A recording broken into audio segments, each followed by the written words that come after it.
അടുത്തത് ഭഗവത്ഗീത 9-ാം അധ്യായം രാജവിദ്യ രാജഗുഹ്യ യോഗത്തിലെ 4-ാമത്തെ ശ്ലോകത്തിലേക്കാണ് നമ്മൾ കടക്കുന്നത്.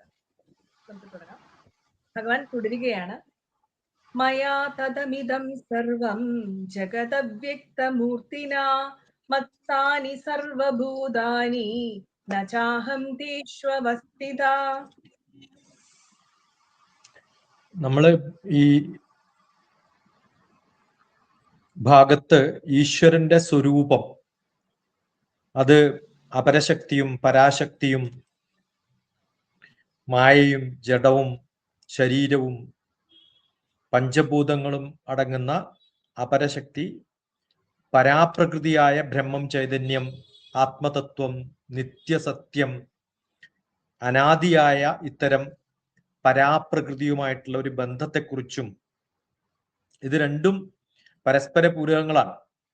നമ്മളുള്ളത് കൊണ്ടാണ് അപരശക്തി ഉള്ളത് കൊണ്ടാണ് പരാശക്തിയെക്കുറിച്ച് ആലോചിച്ചത്. അപ്പോൾ ഈ ബന്ധങ്ങളെക്കുറിച്ചാണ് പറയുന്നത്. ഇതൊക്കെ അവ്യക്തമൂർത്തനമാണെന്നും വ്യക്തമല്ലാത്ത സ്വരൂപത്തോടു കൂടിയതാണ്. വ്യക്തമായിട്ടുള്ളതാണ് നമ്മുടെ ശരീരം, അവ്യക്തമായിട്ടുള്ളതിനെ കുറിച്ചാണ് ഇപ്പോൾ ഇവിടെ പറയുന്നത്.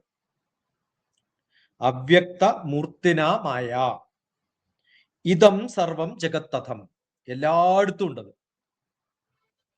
അത് സർവലോകത്തിലും വ്യാപിച്ചിരിക്കുന്ന ഈ ഒരു പ്രകൃതിയുടെ സർവഭൂതാനി മത്സ്ഥാനി എന്നാണ്.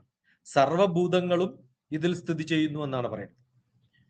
അത് അഹം ചതേഷു ന അവ്യസ്തത, അവസ്ഥിത, അവസ്ഥിതമായിട്ടുള്ള, ഞാനാകട്ടെ അവസ്ഥിത, ഞാൻ അവിടെ നിൽക്കുന്നു. എവിടെ നിൽക്കുന്നു? അഹം ചതേഷു ന അവസ്ഥിത, ഞാൻ ഇല്ലാത്ത ഒരു സാധനവും ഇല്ല. അപ്പൊ അവയിലൊക്കെ ഞാൻ സ്ഥിതി ചെയ്യുന്നു. ഏതിലാണ് ഞാൻ നിൽക്കാത്തത് എന്ന് ചോദിച്ച അർത്ഥം എല്ലാത്തിലും ഞാൻ സ്ഥിതി ചെയ്യുന്നു എന്നാണ്.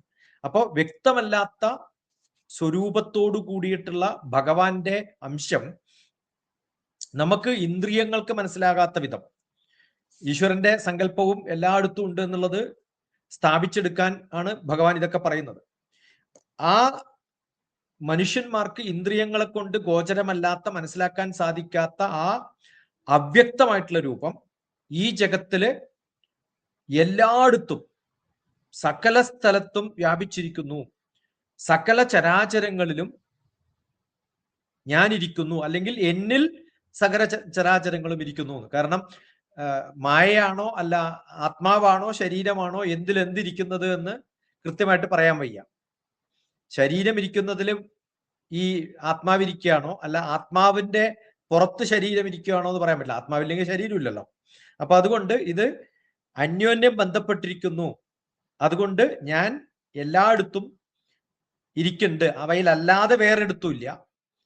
എല്ലാ സകല ഭൂതങ്ങളിലും, മനുഷ്യ രൂപത്തിൽ മാത്രമല്ല, എല്ലാ ഭൂതങ്ങളിലും ഓരോ ജീവികളിലും ഞാൻ സ്ഥിതി ചെയ്യുന്നു, അല്ലെങ്കിൽ എന്നിൽ ഓരോ ജീവിയും സ്ഥിതി ചെയ്യുന്നു.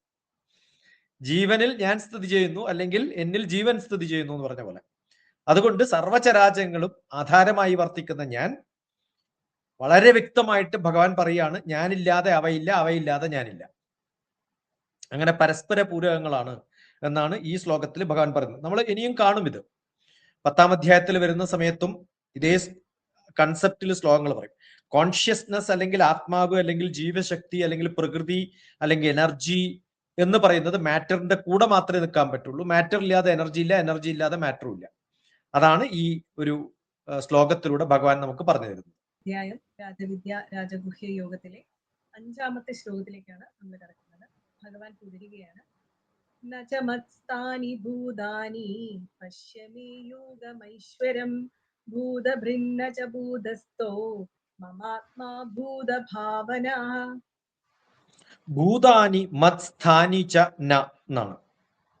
എന്നാൽ ഭൂതങ്ങൾ എന്ന് വെച്ചാൽ എല്ലാ ജീവജാലങ്ങളും എന്നിലും ഇല്ലാതെ ഇരിക്കില്ല എന്നാണ്. എന്ന് വെച്ചാൽ എല്ലായിടത്തും ഇരിക്കേണ്ടതാണ്.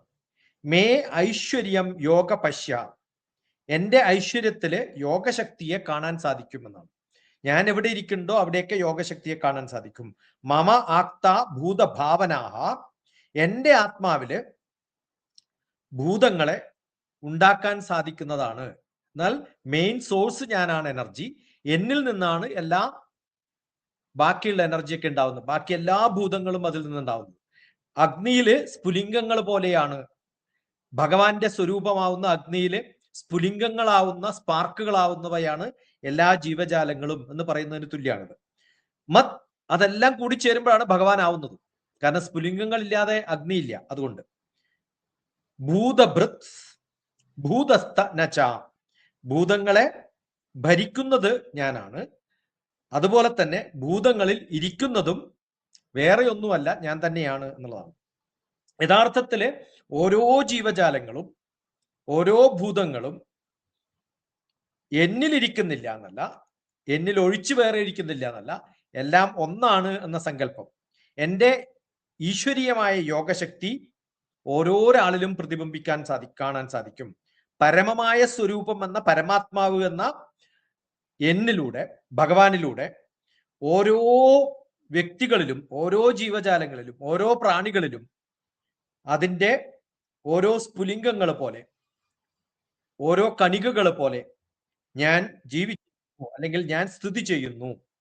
ഇത് പരമാത്മാവിന് ഓരോ വസ്തുവിലും ഉള്ള സംസർഗത്തെക്കുറിച്ച് ഈ ശ്ലോകത്തിൽ വളരെ കൃത്യമായിട്ട് പറഞ്ഞു തരികയാണ്. ഇതിൽ കൂടുതൽ വ്യക്തമാക്കുന്ന കുറേ ശ്ലോകങ്ങൾ ഇടയ്ക്കിടയ്ക്ക് വന്നുകൊണ്ടേയിരിക്കും. കാരണം ഈ ഭഗവാൻ എന്ന് പറയുന്നത് എന്നിലാണ്, ഞാൻ ഭഗവാനിലാണ്. അത് എക്സിസ്റ്റിംഗ് ആണോ നോൺ എക്സിസ്റ്റിംഗ് ആണോ എന്ന് പറയുന്ന ഒരു ഇല്യൂഷന്റെ കാര്യമൊന്നുമില്ല. രണ്ടും ഒന്നാണെന്ന് സങ്കല്പിക്കുക. ആ സങ്കല്പത്തിലേക്കാണ് ഇതിലൂടെ കടന്നു പോകുന്നത്. അടുത്തത് ഭഗവത്ഗീത 9-ാം അധ്യായത്തിലെ 6-ാമത്തെ ശ്ലോകത്തിലേക്ക് നമ്മൾ കിടക്കുകയാണ്. ഭഗവാൻ തുടരുകയാണ്. യഥാകാശസ്ഥിതോ നിത്യം വായു സർവത്ര ഗോമഹാൻ തഥാ സർവാണി ഭൂതാനി മത്സ്ഥാനീത്യുപധാരയ. എല്ലാ പ്രപഞ്ചത്തിലുള്ള ജീവജാലങ്ങളിലും ഉണ്ട് എന്ന് മാത്രമല്ല, പഞ്ചഭൂതങ്ങളിലും ഭഗവാൻ തന്നെയാണ് സർവത്രക മഹാൻ. എല്ലായിടത്തും ഗമിക്കുന്ന, സഞ്ചരിക്കുന്ന, മഹത്തായ, എല്ലായിടത്തുമുള്ള സഞ്ചരിക്കുന്ന, സർവത്ര ഗഹ എന്ന് പറഞ്ഞ അർത്ഥം എല്ലായിടത്തും സഞ്ചരിക്കുന്ന മഹാൻ, മഹത്തായ. ഏതൊക്കെ? വായു യഥാനിത്യം, എപ്രകാരത്തിൽ നിത്യമായിട്ട് എപ്പോഴും, ആകാശസ്ഥിത, ആകാശത്തിൽ സ്ഥിതി ചെയ്യുന്നുവോ, തഥാ അതുപോലെ, വായുവില് ആകാശം എന്നതുപോലെ. എന്ന് വെച്ചാൽ ആകാശം എന്ന് പറയുമ്പോൾ നമുക്ക് വായുവിനെ സെപ്പറേറ്റ് ചെയ്ത് കാണാൻ പറ്റില്ല. ആകാശം എന്ന് പറഞ്ഞാൽ വായുവാണ്. വായു എവിടെയാന്ന് വെച്ചാൽ ആകാശത്താണ്. അതുപോലെ പരസ്പര പൂരകങ്ങളായിട്ട് ആകാശവും വായുവും നിൽക്കുന്നത് പോലെ, തഥാ അതുപോലെ, സർവാണി അപ്രകാരം എല്ലാ ഭൂതങ്ങളിലും, ഭൂതാനി മത്സ്ഥാനി എന്നിലിരിക്കുന്നുണ്ട് എന്നർത്ഥം. ആകാശത്തിൽ വായു എങ്ങനെയാണോ ഇരിക്കുന്നത്, എന്തൊരു കവിത്വം എന്ന് ആലോചിച്ച് നോക്ക്, എന്ത് രസകരമായിട്ടാണ്. ആകാശം എന്ന് പറയുമ്പോൾ വായു ഇല്ലാതെ നമുക്ക് സങ്കല്പിക്കാൻ പറ്റില്ല. വായു എവിടെയാന്ന് വെച്ചാൽ ആകാശത്താണെന്ന് നമ്മൾ പറയാം. അപ്പൊ വായുവിൽ ആകാശം എന്നപോലെ, ആകാശത്തിൽ വായു എന്നതുപോലെ ഓരോ ഭൂതങ്ങളിലും ഞാൻ ഇരിക്കുന്നു എന്ന് കവിയുടെ ഒരു സങ്കല്പം. ഭഗവാന്റെ സങ്കല്പം എന്നൊന്നും പറയാൻ വയ്യ, കാരണം ഇത് വ്യാസൻ എഴുതിയിട്ടുള്ളതാണ്. അപ്പൊ വ്യാസൻ ഇങ്ങനെയൊക്കെയാണ് പറയുന്നത്, ഭഗവാനിലൂടെ പറയുകയാണ്. അപ്പൊ ഭഗവാന്റെ ഒരു പ്രസൻസ് എവിടെയാണ്? വ്യാസനും ഭഗവാനും ഒന്ന് തന്നെയാണ്. ഇത് ഒരു അന്യോന്യം എന്തായാലും നമുക്ക് നിശ്ചയിച്ച് തിരിച്ചറിയാൻ പറ്റാത്ത വിധം കൂടിക്കലർന്ന് കിടക്കുകയാണ് ആകാശവും വായുവും. അതുപോലെ ഇതി ഉപധാരയ, അങ്ങനെയാണ് ഞാൻ എന്ന് നീ അറിഞ്ഞാലും ആ അറിവ് നിനക്കുണ്ടാവണമെന്ന് ഭഗവാൻ അർജുനോട് പറഞ്ഞു കൊടുക്കുകയാണ്. എല്ലായിടത്തും സഞ്ചരിച്ചു കൊണ്ടിരിക്കുന്ന മഹത്തായ വായു പോലെ ആ വായു എല്ലായിടത്തും സഞ്ചരിച്ചു കൊണ്ടിരിക്കുന്നുണ്ട്, ഒരിടത്തിരിക്കുന്നത് മാത്രമല്ല. അപ്പോ എല്ലാ ഭൂതങ്ങളിലും എല്ലാ പ്രപഞ്ച ശക്തികളിലും ഇങ്ങനെ സർക്കുലേറ്റ് ചെയ്തുകൊണ്ടിരിക്കുന്ന, മൂവ് ചെയ്തുകൊണ്ടിരിക്കുന്ന ജഡ അവസ്ഥയിലല്ല, മൂവ് ചെയ്തുകൊണ്ടിരിക്കുകയാണ്. എന്ന് വെച്ചാൽ ലൈഫോട് കൂടി ജീവിക്കുന്നതാണെന്ന് ഭഗവാൻ ഒരു ജഡമായിട്ടല്ല ഇവിടെ, ഞാൻ ലൈവാണെന്നാണ് പറയുന്നത്. ലൈവ്ലി ആയിട്ട് ഞാൻ എല്ലായിടത്തും ഇരിക്കുന്നുണ്ട്. അതുകൊണ്ട് അങ്ങനെ മൂവ് ചെയ്തുകൊണ്ടിരിക്കുന്ന എല്ലാ ചരാചരങ്ങളിലും ഞാൻ സ്ഥിരമായിട്ട് ഇങ്ങനെ സഞ്ചരിച്ചു കൊണ്ടിരിക്കുകയാണ്. വായു ആകാശത്ത് എങ്ങനെ സഞ്ചരിക്കുന്നുവോ അതുപോലെ വേറൊരു കാര്യം എന്താണ്? വായുവിന്റെ ആകാശത്തുള്ള എന്ത് പോയിട്ട് അതിനെ പിച്ചു ചിന്തി കളയാൻ നോക്കിയാലും ആ പോയ വഴി കുറച്ചു സമയം കാണുന്നല്ലാതെ പിന്നെയും അത് ക്ലീൻ ആക്കുന്നത് പോലെ. അതാണ് ഈ മൂവി എന്ന വായുവിന്റെ പ്രത്യേകത. നമ്മൾ റോക്കറ്റ് പോയി കഴിഞ്ഞാൽ നല്ല പാട് കാണും. ആ പാട് കണ്ടു കഴിഞ്ഞാൽ എത്ര സമയം കാണും? കുറച്ച് സമയം കാണുള്ളൂ. അതുപോലെ നിങ്ങൾ എന്നെ പിച്ച് ചീന്താൻ നോക്കിയാലും, എന്നിൽ നിന്ന് നിങ്ങൾ ഒഴിവാക്കാൻ ശ്രമിച്ചാലും ഒഴിവാവില്ല. പിന്നെയും ഞാൻ അവിടത്തേക്ക് ഇങ്ങനെ കവർ ചെയ്ത് വന്നുകൊണ്ടേയിരിക്കുന്നതാണ്. അതുകൊണ്ട് ഒരു ഭാവഭേദവും ഒരു മാറ്റവും എന്നെ നിങ്ങൾ എടുത്ത് പറിച്ച് ദൂരെ കളയാൻ നോക്കിയാലും ആകാശത്തിൽ നിന്ന് വായുവിനെ നീക്കാൻ ശ്രമിക്കുന്നത് പോലെ എന്ത് ശ്രമിച്ചാലും അത് സാധിക്കില്ല. ഞാൻ എല്ലായിടത്തും ഇരിക്കും, അതിരുന്നേ തീരൂ. അതുപോലെ സകല ചരാചരങ്ങളിലും പരമാത്മാവ് സ്ഥിതി ചെയ്യുന്നു. അതിനെ നിലനിൽപ്പ് എന്ന് പറയുന്നത് അവിടെ നിന്ന് തിരിച്ചു മാറ്റാൻ പറ്റാത്ത വിധം ഉള്ളിൽ കിടക്കുന്ന ഒരു സംഭവമാണ്, എടുത്തു കളയാൻ പറ്റില്ല എന്നാണ് ഭഗവാൻ പറയുന്നത്. എന്ത് രസകരമായിട്ടുള്ളൊരു സങ്കല്പമാണെന്ന് ആലോചിച്ച് നോക്കുക. നമ്മൾ ഈ റോക്കറ്റും ആകാശത്ത് പോകുന്ന ആ സങ്കല്പവും കൂടി വരുമ്പോഴാണ് ഭഗവാന്റെ കൃത്യമായ ദൃഷ്ടി നമ്മളിൽ ഉണ്ടാവുക. വളരെ ബ്യൂട്ടിഫുൾ ആയിട്ട് ഭഗവാന്റെ എക്സിസ്റ്റൻസ് എല്ലാ സ്ഥലത്തും ഉണ്ട് എന്നുള്ളത്. അതെവിടെയൊക്കെ ഉണ്ട്? ഇപ്പൊ ആകാശം പറയുന്ന സമയത്ത് ആകാശം മാത്രമായിട്ട് കാണരുത്. നമുക്ക് പഞ്ചഭൂതാത്മകമായ എല്ലാത്തിലും ഉണ്ട് എന്ന് കാണണം. ഇപ്പോ ഭൂമിയിലുണ്ട്, ജലത്തിലുണ്ട്, വായുവിലുണ്ട്, അഗ്നിയിലുണ്ട്, അതുപോലെ തന്നെ സ്പേസിലും ഉണ്ട് എന്ന് ഭഗവാൻ പറഞ്ഞു വെക്കുകയാണ്. അടുത്തത് ഭഗവത്ഗീത 9-ാം അധ്യായത്തിലെ 7-ാമത്തെ ശ്ലോകത്തിലേക്കാണ് നമ്മൾ കടക്കുന്നത്. ഭഗവാൻ തുടരുകയാണ്. സർവഭൂതാനി കൗന്ദേയ പ്രകൃതിം യാന്തി മാമികാം കൽപക്ഷയേ പുനഃസ്ഥാനി കൽപാദൗ വിസൃജാമഹം. കൗന്ദേയ വിളിക്കുകയാണ്. കുറച്ചും കൂടി സ്നേഹം കൂടി ഭഗവാന്. കൽപക്ഷയേ, കൽപ്പത്തിന്റെ അവസാന കാലത്ത്. കുറേ സ്പേസ് പറഞ്ഞു. ഇനിയിപ്പോ ടൈമിന്റെ കാര്യം പറയാം. സർവഭൂതാനി മാമികാം, സകല ചരാചരങ്ങളിലും മാമികാം, എന്റെ പ്രകൃതിം യാന്തി, പ്രകൃതിയെ പ്രാപിക്കുന്നത്. പുനഃ കൽപ്പദൗതാനി, വീണ്ടും കൽപ്പാരംഭത്തിൽ. ഒരു കൽപ്പം കഴിഞ്ഞു, അടുത്ത കൽപ്പം വന്നു. കാലങ്ങൾ മാറി മാറിപ്പോയാലും ഈ സ്പേസിലൊക്കെ നിൽക്കുന്നുണ്ടെന്ന് പറഞ്ഞ് പിന്നെ ടൈമിനെ കണക്ട് ചെയ്യാണ്. ടൈം ആൻഡ് സ്പേസ് എത്ര മാറ്റിയാലും ഞാൻ മാറില്ല എന്ന് ഭഗവാൻ ഉറപ്പിച്ച് പറയാൻ വേണ്ടിയിട്ടാണ്. അഹം വസ്യജാമി, ഓരോ കാലങ്ങൾ മാറി അടുത്ത കാലം വന്ന് അടുത്ത കാലം വരുമ്പോഴത്തേക്കും ഒരു പ്രളയം വന്ന് ഫുൾ പോയി കഴിഞ്ഞാലും എല്ലാം നശിച്ചാലും ഞാൻ പിന്നെയും വരും, പിന്നെയും സൃഷ്ടിയുടെ കർമ്മത്തിൽ ഞാൻ വന്നുകൊണ്ടേയിരിക്കും. അതുകൊണ്ട് ഒരിക്കലും വിട്ടുപോകാത്ത വിധത്തില് എല്ലായ്പ്പോഴും എല്ലാ സ്ഥലത്തും അർജുന, ഒരു കൽപ്പാവസാനത്തില് ഒരു ബ്രഹ്മ പ്രളയകാലം കഴിഞ്ഞ് അടുത്ത പ്രളയം വരുമ്പോഴത്തേക്കും സകല ചരാചരങ്ങളും ഇവിടുന്ന് പോയി ഭഗവാനിലേക്ക് ലയിച്ചു തീർന്നാല് വീണ്ടും അടുത്ത കൽപ്പത്തിലേക്ക് വരുമ്പോ അവയുടെ കൂടെ തന്നെ ഞാൻ പിന്നെയും വന്നുകൊണ്ടേയിരിക്കും. അങ്ങനെ ടൈം ആൻഡ് സ്പേസില് ഒരു അൺഡിറ്റാച്ചബിൾ ആയിട്ടുള്ള പ്രസൻസ് ഭഗവാൻ കാണിച്ചു. അടുത്തതായി ഭഗവത്ഗീത 9-ാം അധ്യായം രാജവിദ്യ രാജഗുഹ്യ യുഗത്തിലെ 8-ാമത്തെ ശ്ലോകത്തിലേക്ക് നമ്മൾ കടക്കുകയാണ്. ഭഗവാൻ തുടരുകയാണ്. പ്രകൃതിം സ്വാമവഷ്ടഭ്യ വിസൃജാമി പുനഃ പുനഃ ഭൂതഗ്രാമമിമം കൃഷ്ണം അവശം പ്രകൃതിർവശാത്. ഭഗവാൻ ജഗത്തിന്റെ ഉൽപ്പത്തി മുതൽ ആദ്യം സ്പേസ് പറഞ്ഞു, പിന്നെ ടൈം പറഞ്ഞു. ഇനി ഹോൾ കോസ്മിക് ഓർഡറില് ഓരോ എനർജിയും ഓരോ കാലത്ത്, ഇതിലേറ്റവും ഭൂതഗ്രാമം എന്നാണ്, എല്ലാ ഭൂതങ്ങളും ചേർന്നിട്ടുള്ള ഒരു സമൂഹം ഉണ്ടാക്കിയാൽ ആ സമൂഹത്തില് ആ ഭൂതഗ്രാമം എന്ന് പറയുന്ന അവിടെ പുനഃ വസ്യജാമി, വീണ്ടും വീണ്ടും ഞാൻ സൃഷ്ടിച്ചുകൊണ്ടേയിരിക്കും. ഒരു ഗ്രാമത്തെയും എടുത്ത് കളയാൻ പറ്റില്ല, കാരണം ആ ഗ്രാമം അതുപോലെ തന്നെ പുനഃസൃഷ്ടിക്കുകയാണ് ഞാൻ ചെയ്യുന്നതെന്നാണ്. ഈ ഹോൾ പ്രപഞ്ചത്തെ ഈ കോസ്മിക് ഓർഡർ എന്ന് പറയുന്ന ഒരു സങ്കല്പത്തിൽ ഭഗവാൻ പിന്നെയും പിന്നെയും പ്രകൃത്യാവശാത്, പ്രകൃതിയുടെ ഏത് വശത്താണോ, ഏത് തരത്തിലാണോ, ഏത് രൂപത്തിലാണോ, ഏത് അനുസരിച്ചാണോ വർത്തിക്കേണ്ടത് ആ രൂപത്തില് അവശം ഇമം കൃഷ്ണം, അത് സ്വതന്ത്രമായി വിടാതെ അസ്വതന്ത്രമായ ഒരവസ്ഥയിൽ, എന്ന് വെച്ചാൽ മുഴുവനായിട്ട് എന്റെ കൺട്രോളിലാണ് ഇതൊക്കെ നടക്കുന്നത്, എന്നിൽ നിന്നും പുറത്തു പോകാൻ പറ്റില്ല, എന്നെ വിട്ട് പുറത്തേക്ക് പോകാൻ പറ്റാത്ത വിധം പരയായും അപരയായും രണ്ട് തരത്തിലായിട്ടും ഭഗവാന്റെ സ്വരൂപം അല്ലെങ്കിൽ ഈശ്വരൻ നിൽക്കുന്ന സ്ഥലം കൃത്യമായിട്ട് നമ്മളെ ബോധിപ്പിക്കുകയാണ്. അത് എവിടെയൊക്കെ ഉണ്ട്, ഏതൊക്കെ ഉണ്ടെന്നാണ് 10ാമത്തെ ശ്ലോകം വരെ. അവിടെ ഭക്തിയൊന്നുമില്ല ഭഗവാന്. കാരണം ഭഗവാനും ചരാചരങ്ങളും തമ്മിൽ ഒരു വ്യത്യാസവും ഇല്ലാത്ത പോലെ ഒന്നാണ് എന്ന് സങ്കല്പിച്ചെടുക്കുമ്പോൾ ഭക്തിയുടെ ലെവലിലല്ല. ഭക്തി വരുന്നത് നമ്മളിൽ നിന്ന് മാറി നിൽക്കുമ്പോഴാണ്. ഇത് മാറി നിൽക്കല്ല, ഒന്നാണ്. സ്വഭാവത്തില് ഓരോ കാര്യത്തിലും അവിദ്യാദി ദോഷങ്ങള് ഓരോ അവസ്ഥയിലും എവിടെയൊക്കെ ഓരോ ഭൂതസമൂഹത്തിലും എവിടെയൊക്കെ ഉണ്ടോ എന്ന് ശങ്കരൻ എങ്ങനെയാ പറയാ? അവിദ്യാദി വിട്ടുപോവാത്ത വിധത്തില്. അദ്വൈത സിദ്ധാന്തത്തിൽ അങ്ങനെയാണല്ലോ, ഒന്നായിട്ടാണ് സങ്കല്പിക്കുക.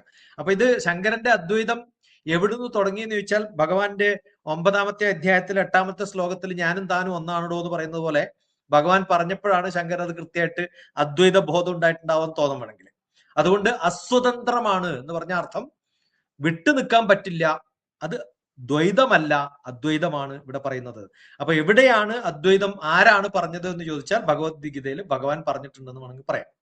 അത് കഴിഞ്ഞിട്ടാണ് പിന്നെ ശങ്കരനൊക്കെ പറഞ്ഞിട്ടുള്ളത്. പക്ഷെ അത് വായിച്ചാൽ പലർക്കും ഈ രൂപത്തിൽ മനസ്സിലാവാറില്ല. കാരണം ഞാൻ സൃഷ്ടിക്കുന്നു, സൃഷ്ടിക്കുന്നത് ഞാനാണ്, അതിലും ഞാൻ ഇരിപ്പുണ്ട്, ഞാൻ വേറെയല്ല, എന്നെ വിട്ട് കളയാൻ പറ്റില്ല, എടുത്തു കളയാൻ പറ്റില്ല, ആകാശത്ത് വായു പോലെയാണ് എന്നൊക്കെ പറയുമ്പോൾ അദ്വൈതമാണ് പറയുന്നതെന്ന് മനസ്സിലാക്കുക. വളരെ ബ്യൂട്ടിഫുൾ ആയിട്ടുള്ള ശ്ലോകമാണ് 8ാമത്തെ ശ്ലോകം. ഇത് പിന്നെയും റിപ്പീറ്റ് ചെയ്യുന്നുണ്ട്. ഒരു സംശയം തോന്നുകയാണ്. ഈ ശ്ലോകം വായിക്കുമ്പോൾ നമ്മൾ ഭക്തി ഉള്ളത് ഒരു ഭഗവാനിൽ നിന്ന് അകന്നതായി പോകുമോ എന്ന് പോലും തോന്നിപ്പോകുന്നു. അല്ല, ഇനി അത് കഴിഞ്ഞിട്ട് നമ്മൾ സ്ഥായിയായിട്ട് ഈശ്വരനും ഞാനും ഒന്നാണെന്ന് പറഞ്ഞിട്ട് 10ാമത്തെ ശ്ലോകം കഴിഞ്ഞ് 11 മുതലാകുമ്പോഴത്തേക്കും ഭക്തിയുടെ മഹത്വം പറഞ്ഞു വരും. ഇതൊരു നമ്മുടെ ഒരു ഫൗണ്ടേഷൻ കെട്ടാണ്. ആ ഫൗണ്ടേഷൻ കെട്ടി കഴിയുമ്പോഴാണ് പിന്നെ ആ പ്ലാനിങ് ഒക്കെ അനുസരിച്ചിട്ട് കൺസ്ട്രക്ഷൻ വരിക. അപ്പൊ അതുകൊണ്ട് ഭക്തിയുടെ മഹത്വം വരുന്നത് 11ാമത്തെ ശ്ലോകം മുതൽ കൃത്യം 10 10 ശ്ലോകങ്ങൾ കൃത്യമായിട്ട് ഈശ്വരനും ഞാനും ഒന്നാണെന്ന് പറഞ്ഞ് സമർത്ഥിക്കുന്നു. 11ാമത്തെ ശ്ലോകം മുതൽ 19ാമത്തെ ശ്ലോകം വരെ 9ാമത്തെ അധ്യായം കൃത്യമായിട്ട് ഇങ്ങനെ പഠിക്കാൻ നമുക്ക് വളരെ എളുപ്പമാണ്. ഈ ഒരു കൺസ്ട്രക്ഷൻ മനസ്സിലാക്കിയാൽ എല്ലാ ടെക്സ്റ്റ് ബുക്കുകളും പഠിക്കാനുള്ള മാർഗം എന്ന് പറയുന്നത് പുറത്തുനിന്ന് നോക്കിയിട്ട് ഇത് എങ്ങനെയൊക്കെയാണ് ഡിവൈഡ് ചെയ്തിരിക്കുന്നത്. അതല്ലാതെ റൂമിൽ കയറി നോക്കിക്കഴിഞ്ഞാൽ അടുക്കള ഏതാണെന്നോ കിച്ചൺ ഏതാണെന്നോ മനസ്സിലാവാതെ അവിടെ ഇവിടെയൊക്കെ തപ്പാൻ തുടങ്ങും. അടുക്കളയിൽ പോയിട്ട് കിച്ചണിലുള്ള സാധനം തപ്പും, കിച്ചണിലുള്ള സാധനം അടുക്കളയിൽ തപ്പും. അങ്ങനെയല്ല ഭഗവത്ഗീത, വളരെ ചിട്ടയായിട്ടാണ് എഴുതിയിരിക്കുന്നത്. അതുകൊണ്ട് ഭക്തി വരും. നിങ്ങളൊന്ന് ഫൗണ്ടേഷനൊക്കെ ഇട്ടിട്ട് റെഡിയാക്കട്ടെ. ഇപ്പൊ തന്നെ വീട് നോക്കിയാൽ കാണില്ല. ഭഗവാന്റെ രൂപം ശരിക്കും വരും. 10ാമത്തെ അധ്യായത്തിലേക്കുള്ള ഒരു ഇൻട്രൊഡക്ഷൻ ആണിത്. ഇത് പറഞ്ഞു തീരുമ്പോഴാണ് ഭഗവാൻ ഫൗണ്ടേഷൻ ആകുന്നേ ഉള്ളല്ലേ, ഫൗണ്ടേഷൻ അത് കഴിയുമ്പോഴാണ് അർജുനന് തന്നെ കൺഫ്യൂഷൻ. ഇയാള് ഭഗവാനൊന്നും അല്ലേ, എന്റെ സുഹൃത്തല്ലേ, അപ്പോഴാണ് എന്റെ സ്വഭാവം ഞാൻ കാണിച്ചു തരാം എന്ന് സ്വരൂപം കാണിച്ചു കൊടുക്കുന്നത്. അത് ഈ ഒരു ബേസ് ഇട്ട് കൊടുത്തത് കൊണ്ടാണ് ആ ക്വസ്റ്റ്യൻ വരുന്നത്. ഏറ്റവും നല്ല ടീച്ചറുടെ കഴിവെന്താ വെച്ചാൽ എല്ലാ ഉത്തരങ്ങളും പെട്ടെന്ന് പറഞ്ഞു കൊടുക്കലല്ല.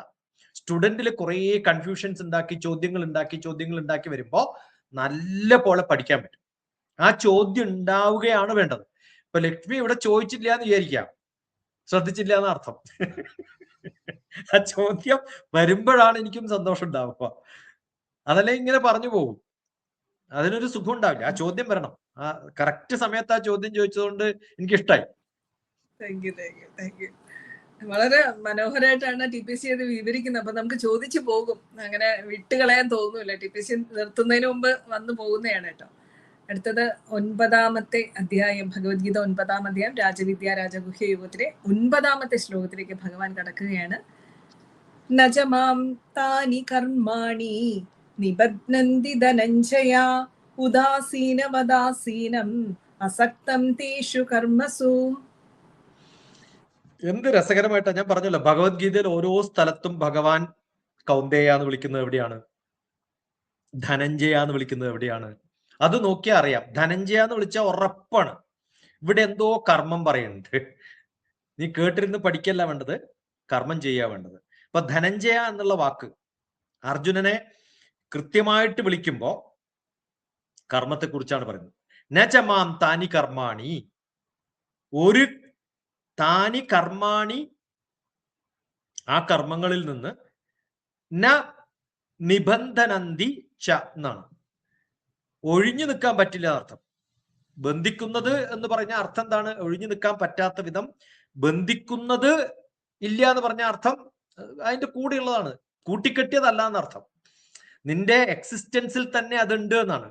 ബന്ധിക്കുന്നില്ല എന്ന് പറഞ്ഞ അർത്ഥം ചിലരൊക്കെ ധരിക്കുക അങ്ങനെ ബന്ധമില്ല എന്നാണ്. ബന്ധമില്ല എന്നല്ല, ബന്ധിക്കുന്നു എന്ന തോന്നലില്ലാത്ത വിധം നിന്നിൽ കൂട്ടിക്കലർന്ന് കിടക്കണം എന്നാണ് നിന്റെ കർമ്മം.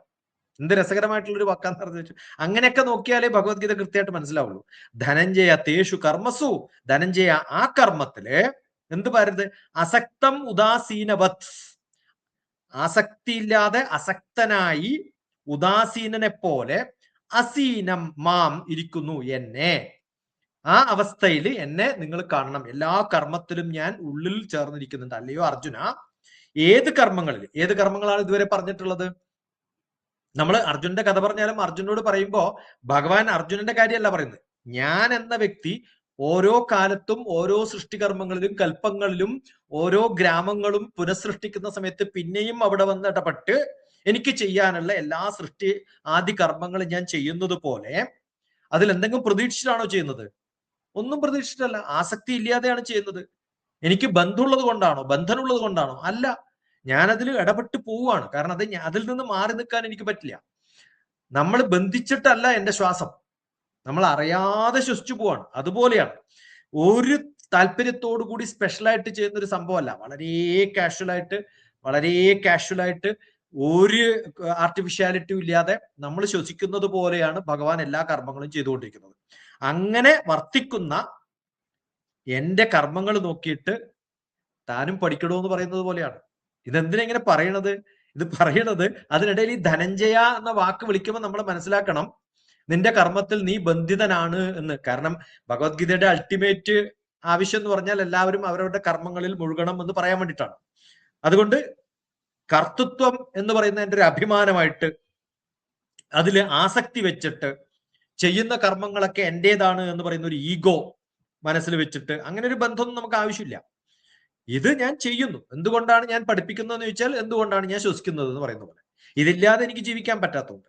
പരമാത്മാവ് പ്രകൃതിയില് ഏത് മൂലപ്രകൃതിയിലാണോ സൃഷ്ടികർമ്മങ്ങളിൽ ഏർപ്പെടുന്നത്, അതുപോലെ നമ്മൾ ഓരോരുത്തരും നമ്മുടെ കർമ്മങ്ങളൊക്കെ കൃത്യമായിട്ട് ചെയ്യേണ്ടതാണ്. അതുകൊണ്ട് പരമാത്മാവിന് ഫലേച്ഛ കൊണ്ടല്ല കാര്യങ്ങൾ ചെയ്യുന്നത് മനസ്സിലാക്കുക. അതുപോലെ നമ്മൾ ചെയ്യുന്ന കർമ്മങ്ങളിലും കർത്തൃത്വഭാവമോ ഭാവനയോ ആഗ്രഹമോ, ഇന്നത്തെ കാലം എന്ന് പറയുന്നത് അല്ലെ, ഞാൻ മാനിഫെസ്റ്റേഷൻ ഒക്കെ ഉണ്ട ഒരു കാലമാണ്. അതൊക്കെ മണ്ടത്തരാന്നാണ് ഭഗവത്ഗീത പറയുന്നത്. അങ്ങനെ നിങ്ങൾ മാനിഫെസ്റ്റ് ചെയ്തിട്ട് ഉണ്ടാക്കേണ്ട സംഭവമൊന്നും അല്ല. അതൊക്കെ സമയമാകുമ്പോൾ നമുക്ക് വരുമെന്ന് വിശ്വസിക്കുന്ന ഒരു ലോകത്ത് മാനിഫെസ്റ്റേഷൻ പറയുന്നത് എന്താ അർത്ഥം? അതുകൊണ്ട് അങ്ങനെ ഒന്നിലും ബന്ധമില്ലാതെ, ബന്ധകാരണങ്ങളുമില്ലാതെ, ബന്ധമില്ലാതെ മാത്രമല്ല ബന്ധകാരണങ്ങൾ പോലും ഇല്ലാതെ എന്തിനാണ് ബന്ധിക്കുന്നതെന്ന് പോലും ആലോചിക്കരുത്. അങ്ങനെ ചെയ്തു പോവുകയാണ് ഞാൻ ധനഞ്ജയ എന്ന് പറഞ്ഞ അർത്ഥം താനും അതുപോലെ ചെയ്യണമെന്ന്. ഭയങ്കര ഒരു വളരെ ഡിഫറെന്റ് ആയിട്ടുള്ള ഒരു പെർസെപ്ഷൻ ആണ് TPC ഇവിടെ പറഞ്ഞിരിക്കുന്നത്. അതായത് ബന്ധവുമില്ല, ബന്ധകാരണവുമില്ല, അല്ലെ? ഇതൊരു വളരെ ഗഹനമായിട്ടുള്ള ഒരു വിഷയമാണ്. അങ്ങ് അതിനെ വളരെ ലളിതമായിട്ട് അവതരിപ്പിച്ചു എന്നാണ് ഞാൻ മനസ്സിലാക്കുന്നത്. എനിക്ക് മനസ്സിലായിരിക്കുന്നത് നമ്മള് വ്യത്യസ്തമല്ല, നമ്മളുടെ ഡ്യൂട്ടീസ് ഒന്നും ഒരു ബൗണ്ടഡ് അല്ല എന്നുള്ള രീതിയിൽ കൊണ്ടുപോകണം, അല്ല? അങ്ങനെയാണോ ഉദ്ദേശിക്കുന്നത്? അതെ, അതെ. നമുക്ക് അറ്റാച്ച്മെന്റ് ഉണ്ട്. ഞാൻ ചെയ്യുന്ന കർമ്മങ്ങളിലൊക്കെ എനിക്ക് ഇഷ്ടമുണ്ട്, സന്തോഷമുണ്ട്, ഞാൻ എൻജോയ് ചെയ്യുന്നുണ്ട്. പക്ഷേ ആരോ പറഞ്ഞ് അതല്ലെങ്കിൽ ഈ ലോകം ഇടിഞ്ഞു പോവും. Nobody is indispensable. ഭഗവാൻ ഇത് പോയി കഴിഞ്ഞാൽ അടുത്ത ആൾ വരും, അത് ചെയ്തോളും. പക്ഷെ ഞാൻ ഉള്ളിടത്തോളം കാലം, അവസാനത്തെ ശ്വാസം വരെ ഞാൻ ശ്വസിക്കുന്നത് പോലെ ഞാൻ എന്റെ കർമ്മങ്ങൾ ചെയ്തുകൊണ്ടിരിക്കും. ഞാൻ ശ്വസിക്കുമ്പോ എന്തെങ്കിലും എനിക്ക് കാശ് കിട്ടണമെന്ന് വിചാരിച്ചിട്ടോ എനിക്ക് പൊസിഷൻ കിട്ടണമെന്ന് വിചാരിച്ചിട്ട് ആരെങ്കിലും ശ്വസിക്കാറുണ്ടോ? ഇല്ലല്ലോ. അതുപോലെ ഇതിനപ്പുറം ഒരു എക്സാമ്പിൾ പറയാൻ എനിക്കില്ല. ഞാൻ ഏത് വിധത്തിലാണോ ഞാൻ അത് തന്നെയാ പറയാറുള്ളത്. എന്തുകൊണ്ടാ ഇങ്ങനെ ക്ലാസ് എടുത്ത് തെണ്ടി നടക്കണമെങ്കിൽ എന്തുകൊണ്ടാ ശ്വസിക്കേണ്ടതോ താന്ന് ചോദിക്കാറുണ്ട് ഞാൻ പലപ്പോഴും. ഭഗവാൻ ഇതുപോലെയാണ് കർമ്മം ചെയ്യുന്നതെന്നാണ് ഭഗവാൻ നമ്മളോട് പറഞ്ഞു തരുന്നത്. അതുപോലെ നമ്മൾ ചെയ്യണം എന്നുള്ളത് അതിനുള്ള നിഗൂഢമായിട്ടുള്ള ഒരു കാര്യം മനസ്സിലാക്കാൻ വേണ്ടിയിട്ടാണ്. ഇന്റന്റ് ആണ്. ആ ഇന്റന്റ് നമ്മൾ മനസ്സിലാക്കണം എന്നുള്ളതാണ് എനിക്ക് മനസ്സിലായത്. അതുകൊണ്ടാണ് ഇതിനെ രാജഗുഹ്യ എന്ന പേര് വരാൻ കാരണം. അതുകൊണ്ട് വായിച്ചു പോയി കഴിഞ്ഞാൽ അർത്ഥം മനസ്സിലാവില്ല. ഗൂഢമാണ്. ആ ഗൂഢമായ അർത്ഥം നമ്മൾ തപ്പി പോണം. 9ാമത്തെ അധ്യായമായിരിക്കും ഞാൻ ഏറ്റവും കൂടുതൽ സമയം എടുത്ത് പഠിച്ചിട്ടുണ്ടാവും. 2ഉം 9ഉം പഠിച്ചാൽ ഭഗവത്ഗീത തീർന്നു നയം പറയാം. അത്ര എളുപ്പം. അടുത്തത് ഭഗവത്ഗീത 9ാം അധ്യായം രാജഗുഹ്യ യോഗത്തിലെ 10ാമത്തെ ശ്ലോകത്തിലേക്ക് നമ്മൾ കടക്കുകയാണ്. ഭഗവാൻ തുടരുകയാണ്. വളരെ പ്രധാനപ്പെട്ട ഒരു ശ്ലോകം കൂടിയാണിത്. മയാധ്യക്ഷേണ പ്രകൃതി സൂയതേ സചരാചരം ഹേതുനാനേന കൗന്ദേയ ജഗദ്വിപരിവർത്തതേ. ഈ ശ്ലോകം കുറേ മുമ്പ് പറഞ്ഞ ശ്ലോകങ്ങളൊക്കെ ആയിട്ട് നല്ല ബന്ധമുള്ളതാണ്. ഈ 3ാമത്തെ അധ്യായത്തിൽ 11ാമത്തെ ശ്ലോകം, 5ാമത്തെ അധ്യായത്തിൽ 14ാമത്തെ ശ്ലോകം. ഞാൻ പറഞ്ഞല്ലോ, എന്റെ ഭഗവത്ഗീത പഠനം എന്ന് പറയുന്നത് കണക്ട് ചെയ്ത് പഠിക്കുക. അപ്പൊ 5ാമത്തെ അധ്യായത്തിലെ 14ാമത്തെ ശ്ലോകം, 3ാമത്തേതിലെ 11ാമത്തെ ശ്ലോകം, 9ാമത്തേതിലെ 16ാമത്തെ ശ്ലോകം ഒക്കെ റിപ്പീറ്റ് ചെയ്ത് വരുന്നതാണ്. മയാധ്യക്ഷേണ പ്രകൃതി, എന്റെ അധ്യക്ഷതയിലാണ് എന്നാണ് പറഞ്ഞത്. ഞാനാണ് അധ്യക്ഷൻ ഇവിടെ. എന്തെവിടെ എപ്പ നടക്കണം, അധ്യക്ഷൻ അങ്ങനെ ഒരു ലിബർട്ടി ഉണ്ടല്ലോ, ഇടക്ക് കയറി പറയാനുള്ള ഒരു അധികാരമുണ്ട്. അതുപോലെ എന്ത് വേണമെങ്കിലും എന്റെ കാര്യങ്ങൾ എനിക്ക് തോന്നുന്ന തരത്തിൽ, കൗന്ദേയ, ഇവിടെ വിളിക്കുന്നത് കൗന്ദേയ. ആ കൗന്ദേയ എന്ന് പറഞ്ഞാൽ റിലേഷൻഷിപ്പാണ്. കുറച്ചും കൂടി സ്നേഹവും കുറച്ചും കൂടി അടുപ്പവും ഒക്കെ കാണിച്ചുകൊണ്ടാണ് ഞാൻ എന്റെ അധികാരം ഉപയോഗിക്കുന്നു, അല്ലെങ്കിൽ എന്റെ പവർ ഞാൻ ഉപയോഗിക്കുന്നു എന്നുള്ളതാണ്. ഇതിലെങ്ങനെയാണ് പ്രകൃതി ഒരു സെൽഫ് അവെയർ ആയിട്ടുള്ള പ്രകൃതിയാണ്. യഥാ പിണ്ഡേ തഥാ ബ്രഹ്മാണ്ഡേ എന്ന് പറയുന്നത് പോലെ, ഓരോ പിണ്ഡത്തിലും ഓരോ ബ്രഹ്മാണ്ഡത്തിലും ഇതുള്ളത് പോലെ മയാധ്യക്ഷേണ പ്രകൃതി, എന്റെ അധ്യക്ഷതയിലാണ് ഈ പ്രകൃതി നടക്കുന്നത്. ആ ഓരോ പ്രകൃതിയിലെയും സൂയതേ സചരാചരം, അത് ഇങ്ങനെ കോർത്തിണക്കിയിരിക്കുകയാണ്. പ്രപഞ്ചത്തെ ജനിപ്പിക്കുന്നതും ചലിപ്പിക്കുന്നതും ഓരോ നിമിത്തങ്ങൾക്കും ഓരോ മൂവ്മെന്റിനും കാരണക്കാരൻ ഞാൻ തന്നെയാണ്. ഹേതുനാനേന കൗന്ദേയ, ഞാൻ തന്നെയാണ് ഹേതു എന്നാണ്, കൗന്ദേയ എന്നാണ്. ആ സ്നേഹം കൊണ്ട് വിളിക്കുകയാണ്. ജഗദ്വി പരിവർത്തതേ, എന്തു ചെയ്യും? പ്രപഞ്ചം ഇങ്ങനെ വർക്ക് ചെയ്തുകൊണ്ടേയിരിക്കും, പ്രവർത്തിച്ചു കൊണ്ടേയിരിക്കുന്നു, പരിപ്രവർത്തിച്ചു കൊണ്ടേയിരിക്കുന്നു. ഒരു പ്രാവശ്യമല്ല, പരിപ്രവർത്തനമാണ്. ഒരു പ്രാവശ്യം, പിന്നെ അത് റിപ്പീറ്റ് ചെയ്തുകൊണ്ടേയിരിക്കും. അതുകൊണ്ട് തന്റെ സാന്നിധ്യത്തില്, ഭഗവാന്റെ സാന്നിധ്യത്തില് മാത്രമാണ് ഈ മൂലപ്രകൃതിയായിട്ടുള്ള എന്റെ എനർജി കൊണ്ട് ഓരോ ചരാചരങ്ങളിലും പ്രപഞ്ചത്തെ ജനിപ്പിക്കുക, ചലിപ്പിക്കുക, അത് പുനർജനിക്കുക, അങ്ങനെ ഓരോന്നിനും ഹേതുവായിരിക്കുന്ന, പ്രപഞ്ചം ഉണ്ടാക്കുകയും നശിക്കുകയും പ്രവർത്തിക്കപ്പെടുകയും ചെയ്യുന്ന, വീണ്ടും വീണ്ടും വീണ്ടും വീണ്ടും ഇത് നടന്നുകൊണ്ടിരിക്കുന്നതിനൊക്കെ കാരണഭൂതനായിട്ടുള്ള ആള് ഞാനാണ്. അതുകൊണ്ട് ആത്യന്തികമായ വിശകലനം എന്ന് പറയുന്നത്, പരമാത്മാവിനെ ഒന്നും ചെയ്യാൻ സാധിക്കില്ല, ചെയ്യുന്നതെല്ലാം ആത്മസാന്നിധ്യത്തോടു കൂടിയാണ്. ആ ആത്മസാന്നിധ്യം എന്ന് പറയുന്നത് ഓരോ ചൈതന്യത്തിന്റെയും ഭാഗമായി, പ്രകൃതിയുടെ ഭാഗമായി, അറിയാതെയും അറിഞ്ഞും കൊണ്ട് നിലനിൽക്കുന്നത് പോലെ വേണം കരുതാൻ എന്ന് ഈ ഒരു ഭഗവാന്റെ സാന്നിധ്യം 1 മുതൽ 10 വരെയുള്ള ശ്ലോകത്തിൽ കൃത്യമായിട്ട് പറഞ്ഞിട്ട് എന്നെ ഒഴിവാക്കാൻ പറ്റില്ല, ഞാൻ എല്ലായിടത്തും ഉണ്ട് എന്ന് ഭഗവാൻ കൃത്യമായിട്ട് പറഞ്ഞു വെക്കുകയാണ് ഇവിടെ ചെയ്യുന്നത്. ഇതില് നമ്മൾ കാണേണ്ടത് 9ാമത്തെ അധ്യായത്തിൽ ഇനി 16ാമത്തെ ശ്ലോകത്തിൽ വരുന്ന സമയത്തും ഭഗവാൻ പിന്നെയും ഇതിനെ ഒന്നുകൂടി കൂട്ടി ഉറപ്പിക്കാൻ പറ്റും. കാരണം ഈ ഭക്തി വരുന്ന സമയത്ത് അതിനെ ഒന്നും കൂടി പറയും. ഏത് തരത്തിലാണ്, യജ്ഞഭാവത്തിൽ എങ്ങനെയാ നടക്കണമെന്നൊക്കെ പറഞ്ഞു തുടങ്ങും. 3ാമത്തെ അധ്യായത്തിൽ നമ്മൾ കണ്ടു, 5ാമത്തെ അധ്യായത്തിൽ നമ്മൾ ഇതേ രൂപം കണ്ടു. കാരണം ഭഗവാന്റെ പ്രസൻസ് എവിടെയൊക്കെ നമുക്ക് മനസ്സിലാക്കി തരണോ, എങ്ങനെയൊക്കെ നമുക്ക് പറഞ്ഞു തരണോ, ആ രൂപത്തിലും ഭാവത്തിലും ഒക്കെ പറഞ്ഞു തരാനുള്ള ഒരു നല്ല ശ്രമം ഈ ഒരു ശ്ലോകത്തിലൂടെ, അതും സ്നേഹത്തോടുകൂടി പരിലാളന നല്ല പോലെ മനസ്സിൽ കരുതുമ്പോഴാണ് കൗന്ദേയ എന്ന വിളി ഭഗവാന് അർജുനോട് വരുന്നത്.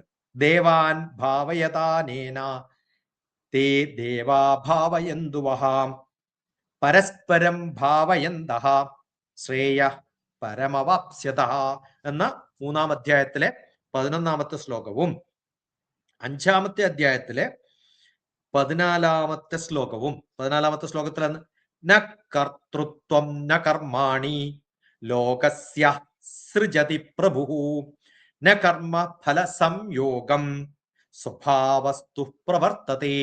ഈ ശ്ലോകങ്ങളൊക്കെ നമ്മൾ കൂട്ടി വായിക്കുമ്പോൾ മനസ്സിലാവും ഭഗവാൻ പറഞ്ഞു വെക്കുന്നത് ഈ പ്രകൃതിയില് സെൽഫ് അവെയർനെസ്, കോൺഷ്യസ്നെസ് എന്ന് പറയുന്ന രൂപം ഓരോ പിണ്ഡത്തിലും ഈ ബ്രഹ്മാണ്ടത്തിലും ഒരുപോലെ സ്ഥിതി ചെയ്യുന്നു, അവിടെയൊക്കെ ഞാൻ നിലകൊള്ളുന്നു എന്ന് ഭഗവാൻ നമുക്ക് പറഞ്ഞു തരികയാണ്. ഇതോടുകൂടി ഈ ഭാഗം നിർത്താം. ഇനി 11 മുതൽ ഉള്ള ശ്ലോകങ്ങളിൽ കുറെ കൂടി ഭക്തിയുള്ള ഭാഗം ഭക്തിയുടെ മഹത്വത്തെക്കുറിച്ച് ഇനി അടുത്ത സെഷനിൽ നമുക്ക് കാണാം.